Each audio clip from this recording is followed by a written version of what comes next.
Live stream. First question of the day. This is from Dang Lee. His question is, hey Shane, love all your reviews. I got a pair of Martin Logan ESLs and their motion series for surround and center, and I'm doing away with the receiver and try to start with a separate setup. Do you think the Emotiva BasX series and the MC700 a sufficient setup?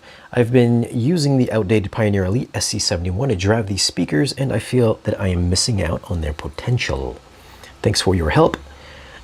Via Dang Lee, via email. Thanks for the question, Dang Lee. Well, he's got a pair of Martin Logan ESLs. I have a pair of Martin Logan ESL X's, which is a little bit bigger version of the ESLs. And he's also got the motion series for surround and the center. And he's running these off of the Pioneer Elite, which is a AVR receiver. So the question is, Emotiva BasX, is it going to do better than the Pioneer receiver? Well, since I did have the BasX amplifiers in for review a few months back, honestly, I think they're only going to be maybe marginally better than your receiver's amplifiers.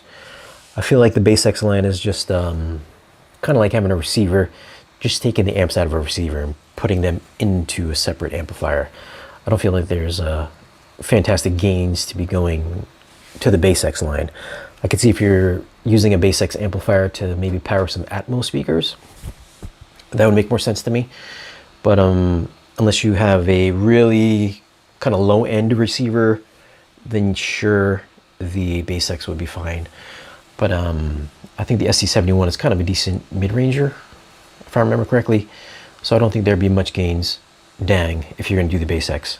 I would save up your spare change and maybe get something in their XPA line rather than going for their XPA lineup. Those are just my thoughts. Let me know what you decide on though. But thanks for your question. Another question from Troy. This is actually a question I've gotten a lot in the video, the home theater review video that I did a couple weeks back. So next question from Troy. Hey Shane, I saw your video of you touring your HT space. Very nice and very impressed. Thank you. What all did you have to do and buy once you received the movie poster frame from Amazon? How did you go about building yours and the backlit LED lighting behind the poster?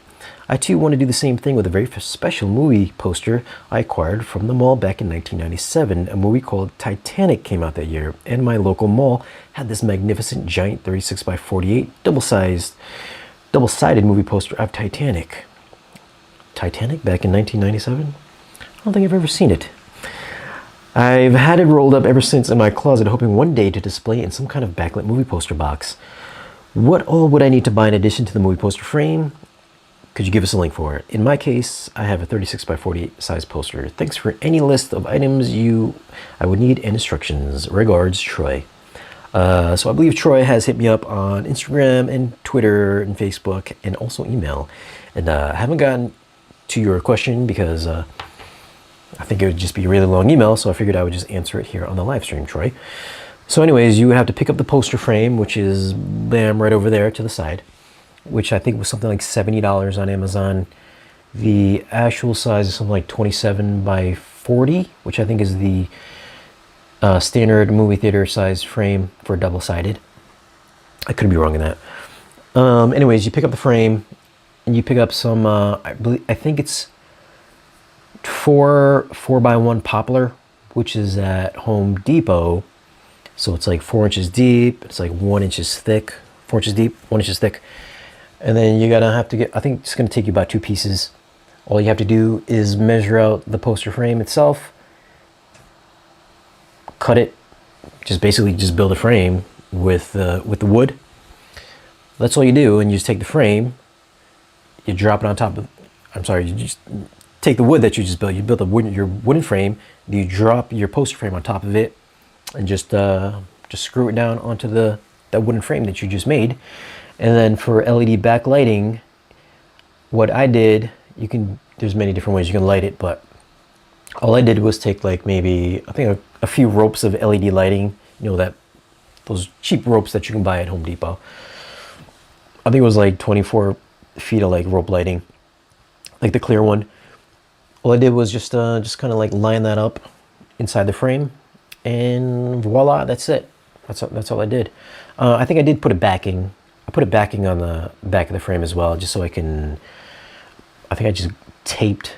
I think I just took some tape and just taped the rope light inside the box, and then I ran the cord, the power cord, in my wall down at the bottom where my adapter is, my wall outlet is rather, and then that's it. I mean, it's pretty easy. Doesn't If you're a pretty handy guy, you don't even have to be super handy. You just gotta have like a saw, maybe like a hand saw, or if you want, just pre-measure your poster frame, and then just have the Home Depot guys cut it. They might charge you like $1, like 25 cents a cut, or if you get one of those guys that just doesn't care, they'll just cut it. Just make sure you have your measurements ready.